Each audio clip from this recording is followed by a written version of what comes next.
कौन कहता है भगवान आते नहीं, कौन कहता है भगवान आते नहीं। तुम मीरा के जैसे बुलाते नहीं, तुम मीरा के जैसे बुलाते नहीं। अच्युतम केशवम कृष्ण दामोदरम राम नारायणम जानकी वल्लभम, राम नारायणम जानकी वल्लभम। जय श्री कृष्ण। राजा पौंड्रक की कथा अत्यंत रुचिकर है, क्योंकि पृथ्वी पर सदैव ही ऐसे अनेक दुष्ट तथा मूढ़ रहे हैं जिन्होंने स्वयं को श्री भगवान समझा है। भगवान श्री कृष्ण की उपस्थिति में भी एक ऐसा ही मूर्ख व्यक्ति था। उसका नाम था पौंड्रक, और वे स्वयं को श्री भगवान घोषित करना चाहता था। जब भगवान श्री बलराम वृंदावन गए हुए थे, तब करुष प्रदेश के राजा इस पौंड्रक ने भगवान श्री कृष्ण के पास एक दूत भेजा। ये राजा अत्यंत घमंडी तथा मूर्ख था। भगवान श्री कृष्ण को श्री भगवान माना जाता है, किंतु राजा पौंड्रक ने दूत के माध्यम से श्री कृष्ण को प्रत्यक्ष चुनौती दी। दूत ने कहा कि श्री कृष्ण नहीं, अपितु पौंड्रक ही वसुदेव है। वर्तमान समय में भी ऐसे दुष्टों के अनेक मूर्ख अनुयायी हैं। उसी भांति उस समय भी अनेक मूर्ख व्यक्तियों ने पौंड्रक को श्री भगवान के रूप में स्वीकार कर लिया था। पौंड्रक अपनी वस्तु स्थिति का अनुमान ना लगा सका, अतएव उसने मिथ्या ही स्वयं को भगवान श्री वासुदेव समझ लिया। इस प्रकार दूत ने श्री कृष्ण के समक्ष घोषणा की कि अपनी अहेतु की दया के कारण भगवान पौंड्रक समस्त दुखी मानवों के उद्धार के लिए ही धरती पर अवतीर्ण हुए हैं। अनेक मूर्खों से घिरे हुए इस दुष्ट पौंड्रक ने वास्तव में निर्णय कर लिया था कि वही भगवान श्री वासुदेव हैं। इसी प्रकार का निर्णय निश्चित रूप से बचपना है। जब बालक खेल करते हैं, तब कभी कभी वे अपने मध्य किसी बालक को राजा बना देते हैं, और इस प्रकार राजा बनने के लिए चुना गया बालक सोचता है कि वही राजा है। उसी भांति अपने अज्ञान के कारण अनेक मूर्ख व्यक्ति किसी अन्य मूर्ख को राजा के रूप में चुन लेते हैं, और तब वे दुष्ट स्वयं को राजा मान लेता है।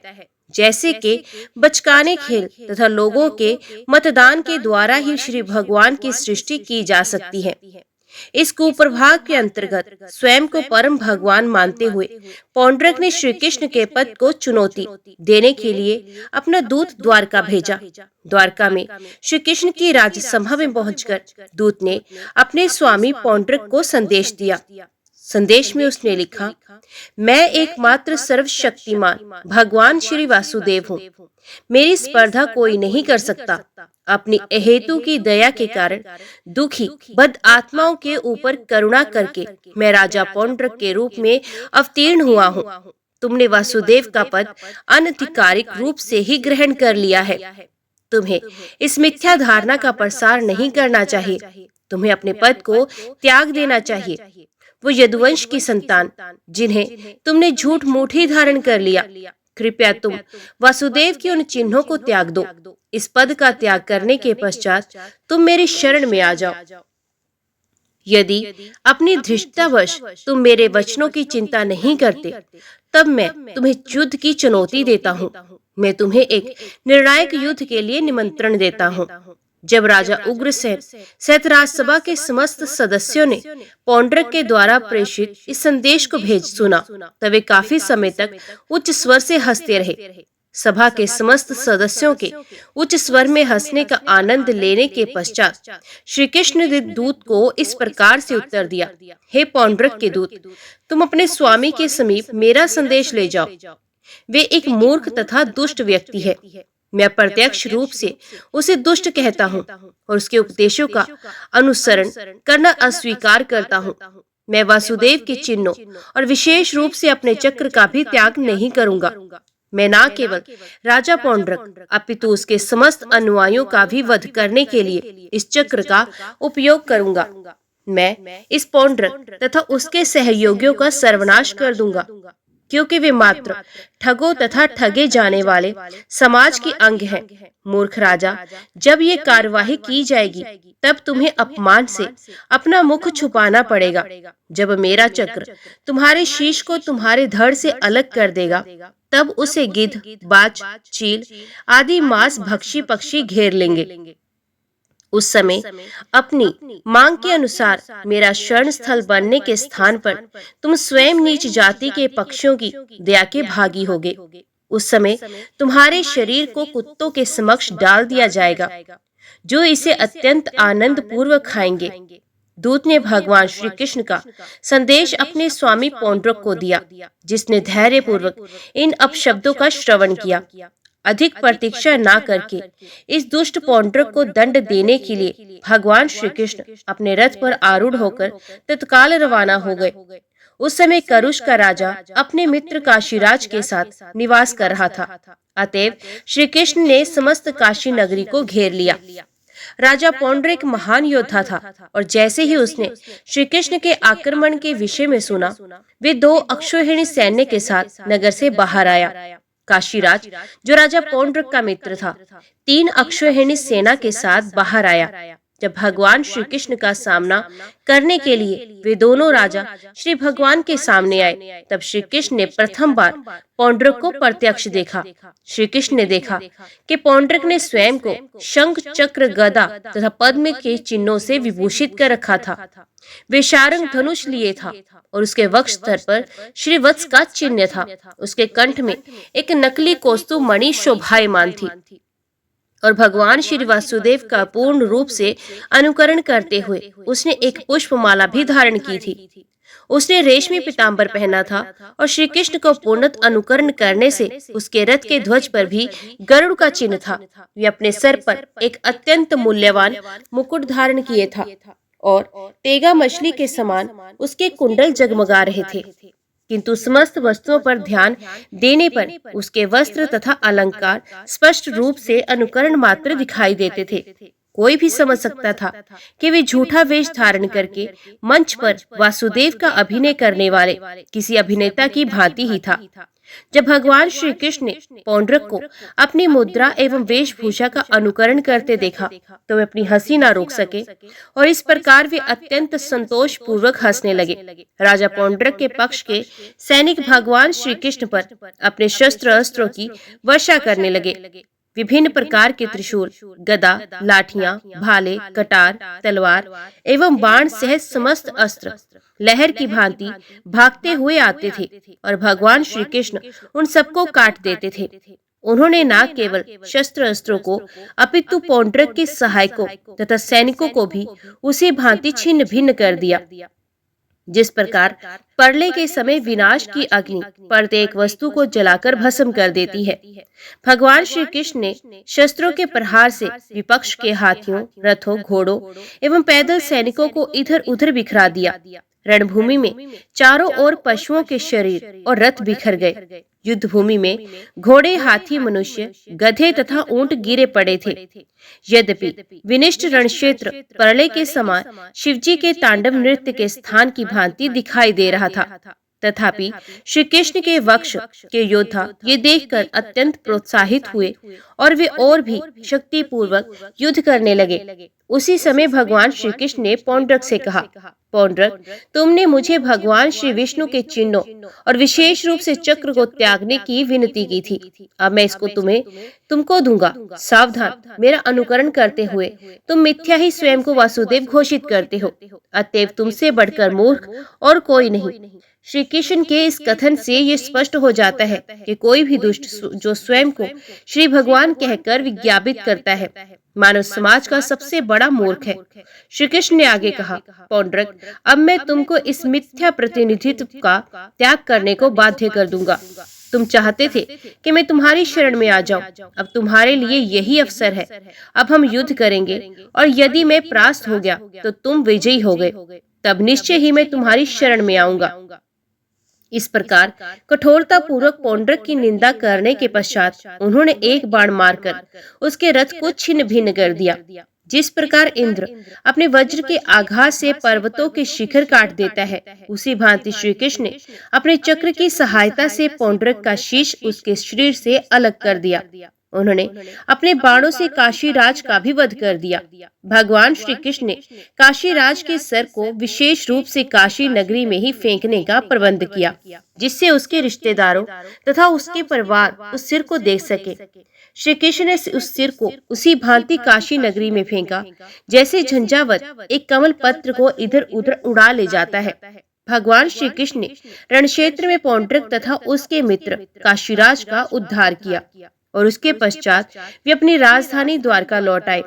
जब भगवान श्री कृष्ण नगरी वापस लौटे, तब स्वर्गलोक के समस्त सिद्ध उनका यशगान कर रहे थे।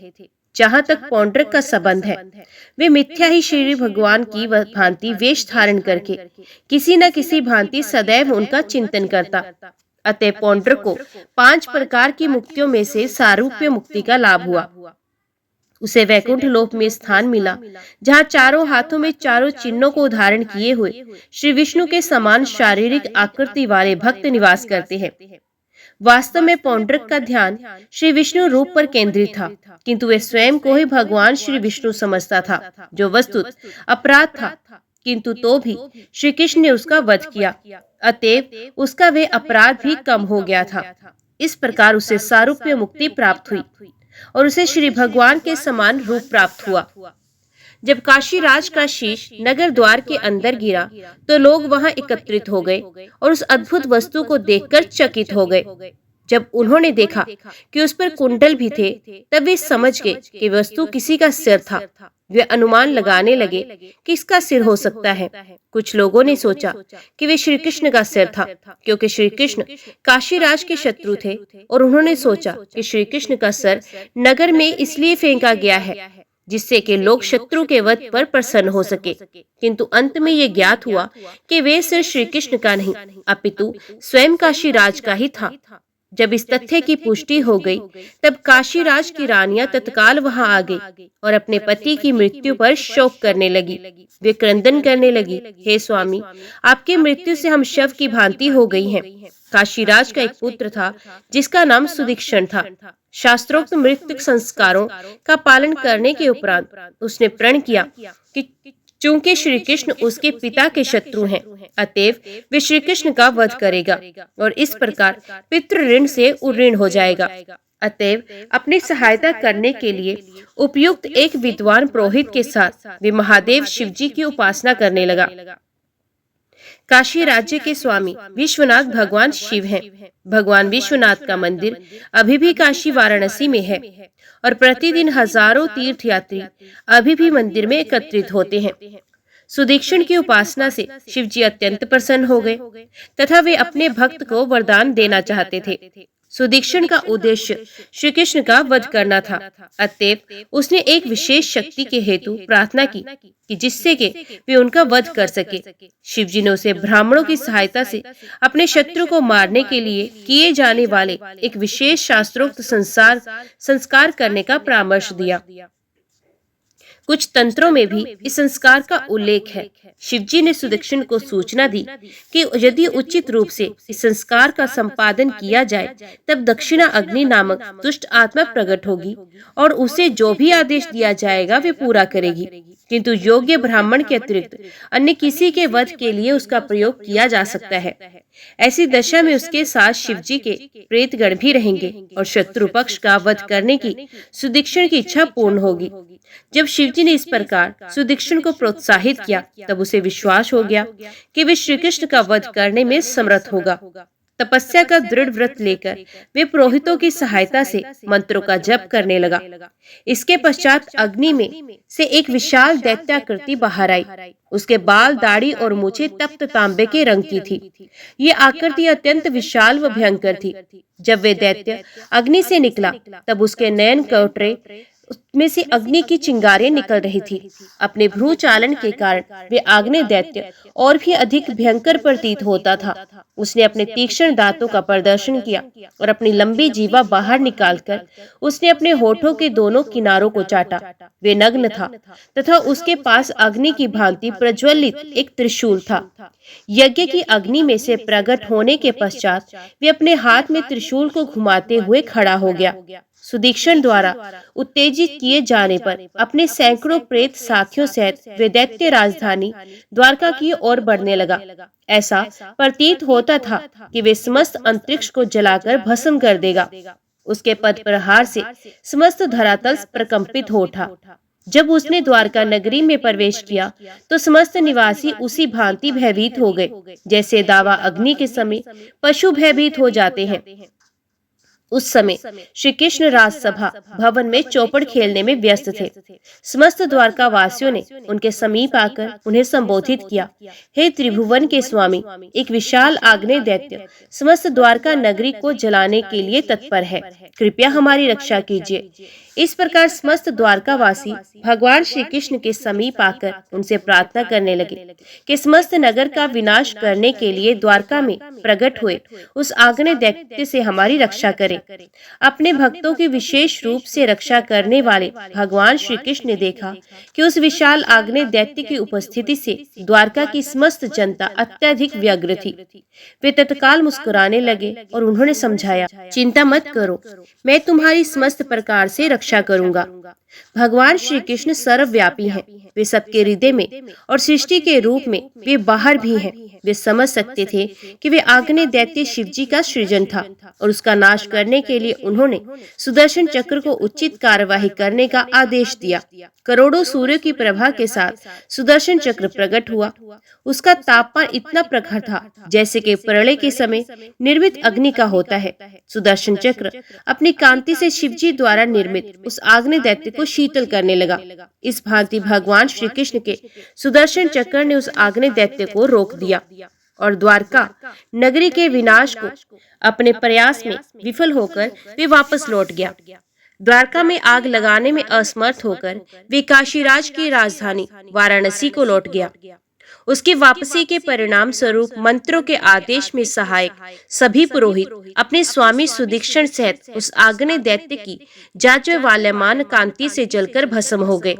तंत्र में निर्देशित मंत्रों की विधि के अनुसार यदि मंत्र शत्रु का वध नहीं कर पाता है तब वे अपने मूल निर्माता का ही वध कर देता है, क्योंकि किसी न किसी का वध करना उसके लिए आवश्यक होता है। सुदीक्षण ने मंत्र का आवाहन किया था और पुरोहितों ने उसकी सहायता की थी, अतएव वे सभी जलकर भस्म हो गए। असुरों की भी यही रीति है। ईश्वर का वध करने के लिए असुर किसी वस्तु का निर्माण करते हैं और उसी अस्त्र से स्वयं असुरों का ही वध कर दिया जाता है। इस आग्नेय दैत्य ने के ठीक पीछे उसका अनुसरण करते हुए सुदर्शन चक्र ने भी वाराणसी में प्रवेश किया। दीर्घकाल से वाराणसी नगरी अत्यंत ऐश्वर्यपूर्ण तथा महान बनी हुई थी। आज भी वाराणसी नगरी अत्यंत ऐश्वर्यपूर्ण व प्रसिद्ध है और यह भारत के प्रमुख नगरों में से एक है। उस समय वाराणसी में अनेक विशाल महल, सभागृह, बाजार और गोपुर थे। महलों तथा गोपुरों के समीप अनेक भव्य स्मारक थे। प्रत्येक चौराहे पर उपदेश मंच थे। एक कोष गृह था। अनेक हाथी, घोड़े तथा रथ थे। वहां पर अन्नागार था तथा अन्न वितरण हेतु स्थान भी थे। दीर्घकाल से वाराणसी नगरी इन समस्त भौतिक ऐश्वर्य से परिपूर्ण रही थी, किंतु काशीराज तथा उसके पुत्र के श्री कृष्ण विरोधी होने के कारण विष्णु चक्र सुदर्शन ने इन समस्त प्रमुख स्थानों को जलाकर समस्त नगर का विनाश कर दिया। ये साहसिक कार्य आधुनिक बम विस्फोट से भी अधिक विनाशकारी था। इस प्रकार अपना कर्तव्य समाप्त करके सुदर्शन चक्र अपने स्वामी श्री कृष्ण के समीप द्वारका लौट आया। श्री कृष्ण के चक्रास्त्र सुदर्शन चक्र के द्वारा वाराणसी नगरी के विनाश की ये कथा दिव्य व शुभ है। जो कोई इस कथा को कहता है अथवा जो कोई श्रद्धा व ध्यान पूर्वक इस कथा का श्रवण करता है, उसे समस्त पापों के फल से मुक्ति मिल जाती है। ये शील सुखदेव गोस्वामी का विश्वास है, जिन्होंने ये कथा परीक्षित महाराज को सुनाई थी। जय श्री कृष्णा। आज की वीडियो में इतना ही। उम्मीद करती हूँ वीडियो आपको पसंद आई होगी। वीडियो पसंद आई हो तो वीडियो को लाइक और चैनल को सब्सक्राइब जरूर कीजिएगा। जय श्री कृष्णा लिखकर कमेंट बॉक्स में अपनी हाजिरी और अपने सुझाव देना ना भूलिएगा। तो मिलते हैं अगली कथा अगले अध्याय के साथ। तब तक के लिए देखते व सुनते रहिए। जय मां कंजक, जय माता दी।